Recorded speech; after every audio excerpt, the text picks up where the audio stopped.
1500 வருடங்களுக்கு மேலாக கடவுளின் பொக்கிஷத்தை பாதுகாத்து வரும் மாபெரும் நாகம். அந்த பொக்கிஷ அறையின் கதவு திறக்கப்பட்டால் உலகத்தின் அழிவு துவங்கும். அது மட்டுமில்லாமல் கடவுளின் சாபம் அனைவரையும் தாக்கும் என்ற பயம். இப்படி பல மர்மமான கதைகளும் நம்பிக்கைகளும் சூழ்ந்த இடம்தான் பூரி ஜெகநாதர் கோவில். இந்த கோவிலுக்குள் ஒரு ரகசிய அறை இருக்கிறது.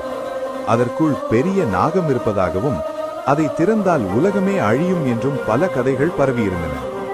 ஆனா இந்த எல்லா நம்பிக்கைகளையும் தாண்டி ஒடிசா அரசு ஒரு முக்கியமான முடிவை எடுத்தது.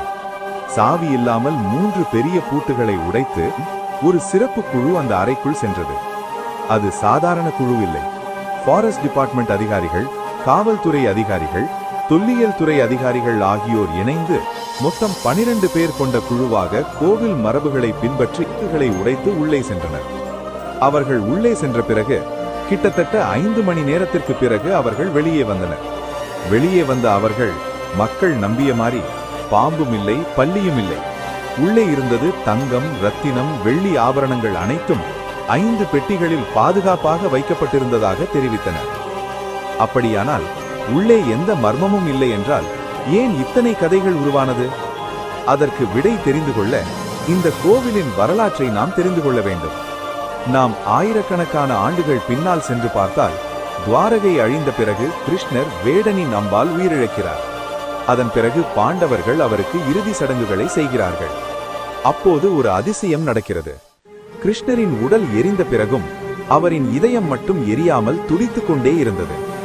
அந்த இதயம் பாண்டவர்களின் வழிவந்தவர்களால் பாதுகாக்கப்பட்டது. பல ஆண்டுகளுக்கு பிறகு அது ஒரு மன்னனிடம் சென்று சேர்கிறது.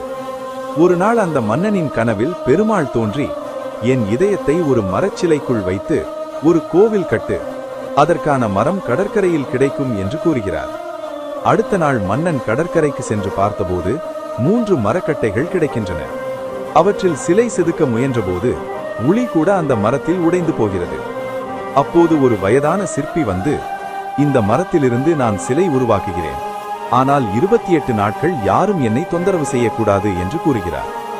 அவருக்கு தேவையான அனைத்தும் வழங்கப்பட்டு அறை மூடப்படுகிறது. தினமும் மன்னன் அந்த அறையின் முன் நின்று கேட்பார். உள்ளிருந்து உளி தட்டும் சத்தம் கேட்கும். இப்படி 26 நாட்கள் கடந்து செல்கின்றன. 27வது நாளில் அந்த சத்தம் நிற்கிறது. சந்தேகப்பட்ட மன்னன் அவசரப்பட்டு கதவை திறக்கிறார். உள்ளே பார்த்தபோது சிலைகள் கிட்டத்தட்ட முடிந்திருந்தன. ஆனால் அந்த வயதான சிற்பி காணவில்லை. அப்போது ஒரு அசரீரி குரல் கேட்கிறது. மன்னா, அந்த சிற்பி நானே. நீ அவசரப்பட்டு விட்டாய். என் சோதனையில் நீ தோற்று விட்டாய். ஆனால் பரவாயில்லை, இந்த சிலைகளையே பிரதிஷ்டை செய்து கோவிலை அமைக்கவும்.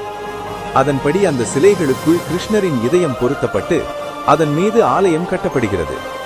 இந்த ஆலயமே பூரி ஜெகநாதர் கோவில். இந்த கோவில் ஆயிரக்கணக்கான ஆண்டுகள் பழமையானது என்று கூறப்படுகிறது. மேலும் இன்றும் அந்த கருவறையில் உள்ள சிலைக்குள் கிருஷ்ணரின் இதயம் துடித்துக் கொண்டிருக்கிறது என்பதே. ஒவ்வொரு 12 ஆண்டுகளுக்கும் ஒரு முறை மிக ரகசியமாக யாருக்கும் தெரியாமல் அந்த இதயம் புதிய மரச்சிலைக்கு மாற்றப்படும் எனவும் சொல்லப்படுகிறது. இந்த சடங்கு நடக்கும்போது வெளியிலிருந்து யாரும் உள்ளே செல்ல அனுமதி கிடையாது. இப்படி இந்த கோவிலை பற்றி பல மர்ம கதைகள் இருக்கின்றன. அதோடு மாபெரும் நாகம், கடவுளின் சாபம், முடிவில்லா பிரசாதம் போன்ற பல கதைகளும் பரவி வருகின்றன. இந்த கதை பிடித்திருந்தா சேனலை சப்ஸ்கிரைப் பண்ணிக்கோங்க.